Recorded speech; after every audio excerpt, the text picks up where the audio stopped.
Hari ini pulang kerja lebih awal. Yang biasanya kita di Gemba itu pulangnya jam 5 teman-teman. Sekarang pulang jam setengah 5. Memang kalau Gemba lagi sepi itu ya teman-teman, kita kerjanya nyantai. Biasanya satu Gemba itu kalau di scaffolding itu minimal 3 orang. Tadi satu Gemba dikerjain 8 orang. Tergantung kita dapat kaisanya teman-teman. Kalau scaffolding atau di Gemba, ada yang satu Gemba itu kerjanya berdua, bertiga. Ada juga yang berenam, berlima, tergantung kaisanya teman-teman. Ada orang. Konnichiwa. Aku mau lewat pertanian. Wah, Jepang hari ini dingin, masih dingin. Nggak kerasa udah hampir setahun lebih di Jepang. Nggak kerasa, bener. Tahu-tahu udah mau habis kontrak. Kebetulan aku kan masih magang ya teman-teman, masih magang.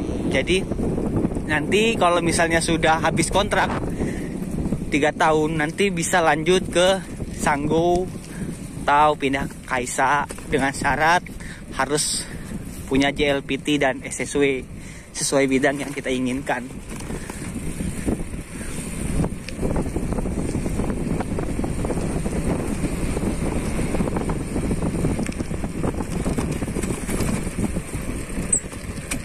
Dan kalau kita mau lanjut di bidang yang sama seperti magang, itu bisa teman-teman, nggak perlu JLPT dan SSW. Kita tinggal menunjukkan sertifikat kemarin, ujian kita yang setahun kemarin, itu kita bisa lanjut di bidang yang sama, tak perlu JLPT dan SSW. Tapi kalau ngelihat kerjaan di tempat aku, khususnya di Oita itu kayak gini, pengen rasanya tetap kerja di sini teman-teman, di Oita. Walaupun gajinya tidak seperti yang di bagian Jepang bagian atas, tapi sesuai dengan pekerjaan teman-teman. Kalau di tempat aku ya, pekerjaannya dikit. Tadi aja yang biasanya bertiga jadi berlapan, dan setengah hari itu, sebelum setengah hari sudah selesai.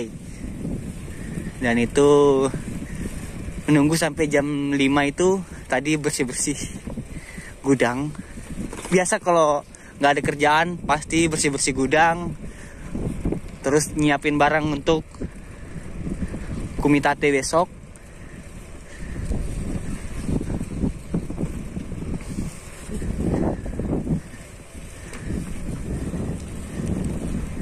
Ginilah suasana di tempat aku teman-teman, di Oita.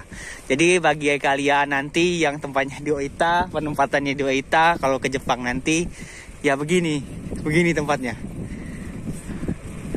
Tempatnya bersih teman-teman. Oita itu bersih teman-teman. Gak banyak sampah, tapi apa?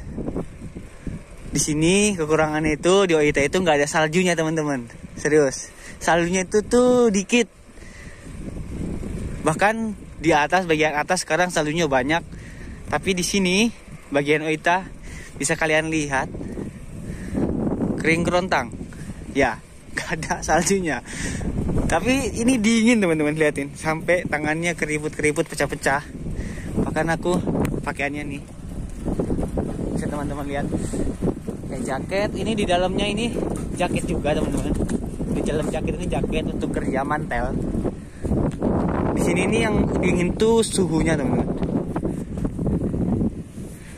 Tapi kalau Oita bagian bawahnya lagi itu dingin teman-teman. Kalau panas banget, kalau dingin banget. Di Oita bagian bawah, di Hita, di Bungo Tekada. Kalau aku ini kan Oitanya Oita kota teman-teman. Jadi pusatnya Oita di sini tempat aku kerja. Jadi aku mengajak kalian pulang kerja nih. Kita jalan-jalan, melihat suasana sore hari pulang kerja di Jepang, bagian Oita. Sepi, bersih. Nah, biasa itu Jepang.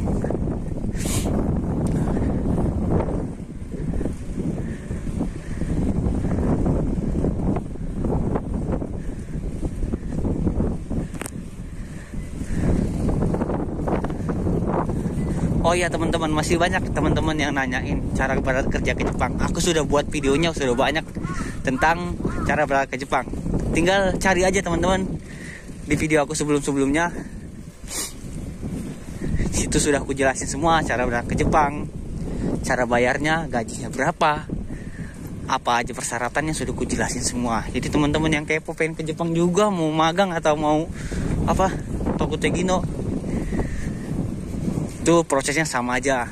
Cuman kalau misalnya jadi Tokutegino atau TG, walaupun gajinya lebih besar, itu kita harus punya basic teman-teman. Kita harus punya sertifikat SSW dan JLPT.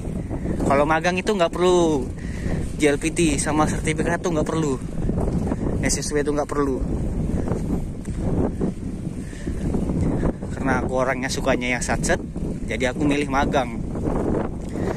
Magang itu keunggulannya ya berangkatnya nggak ribet, cepet berangkat. Tapi kalau teman-teman yang dari nol itu pasti kerasa banget. Dari nol maksudnya belajar, baru kenal bahasa Jepang, baru mau belajar bahasa Jepang, itu kerasa banget kalau mau ngambil TG atau Tokutegino. Karena itu diharuskan mendapatkan JLPT dan SSW teman-teman. Kita mengikuti tes dan minimal itu harus tahu huruf kanji. Kan Jepang ini kan ada 3 huruf ya, katakana, hiragana, dan kanji, huruf Cina. Nah itu minimal kalau mau TG itu harus menguasai sampai N3 teman-teman. Sedangkan kalau misalnya magang itu kita N4 aja udah cukup. Tahu kotoba atau kata-kata perintah dalam bahasa Jepang, kehidupan sehari-hari, itu tidak terlalu butuh kanji. Dan sampai sekarang juga aku mikirnya, sampai yang ku jalanin sekarang ya, itu kanji itu nggak penting bagi aku. Serius, kalau cuman untuk sekedar magang ya teman-teman. Karena aku juga nggak ngerti mau sampai kapan di Jepang, ya ngalur aja. Tapi sebisa mungkin ya nanti kalau masih betah mau lanjut sampai 5 tahun di Jepang. Dan itu nggak tahu mau lanjut di scaffolding, di Gemba, atau mau pindah pekerjaan atau bidang. Tapi teman-teman aku yang udah itu kalau mau pindah mereka ngambilnya peternakan sama pertanian. Karena tesnya di sini persyaratannya mudah, tidak terlalu sulit kayak Kaigo dan makanan atau di Kojo gitu teman-teman. Bentar lagi nyampe di apa tuh.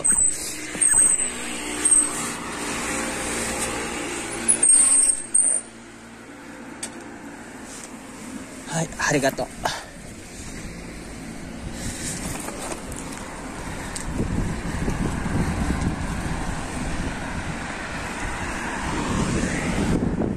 Ini ada tempat baru di sini, baru dibuka nih, baru dibuat mulai kita.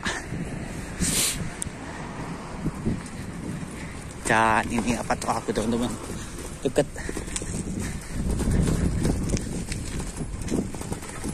Wah, senpai tachi. Senpai di bawah, kita di atas.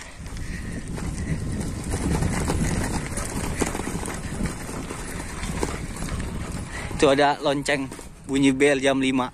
Tadi pulangnya jam 4:30. Oke teman-teman, begitu saja vlognya hari ini, kali ini. Semoga bisa memotivasi kalian untuk berangkat ke Jepang. Yang ingin berangkat ke Jepang, jangan khawatir intinya tentang bahasa Jepang yang kalian baru mau belajar bahasa Jepang. Kalau kalian belajar setiap hari kayak aku dulu 6 bulan itu pasti bisa teman-teman. Itu kata-kata sehari-hari itu kalian pasti bisa. Aduh, ini susah nih. Nggak susah. Dan orang Jepang juga nanti di sini diajarin lagi sama orang Jepang. Yang penting kalian pernah belajar sampai bab 50. Nanti kalian di sini tinggal ngulas belajar bahasa Jepang. Ada perubahan dikit-dikit, nggak banyak. Enak teman-teman, udah nggak susah. Yang susah itu apa di Jepang ini menurut aku ya? Aduh, dulu. Menurut aku di Jepang ini yang susah itu ngimbangin orang Jepang. Ngimbangin orang Jepang itu susah teman-teman. Orang Jepang itu nggak mudah akrab sama orang baru, khususnya orang asing.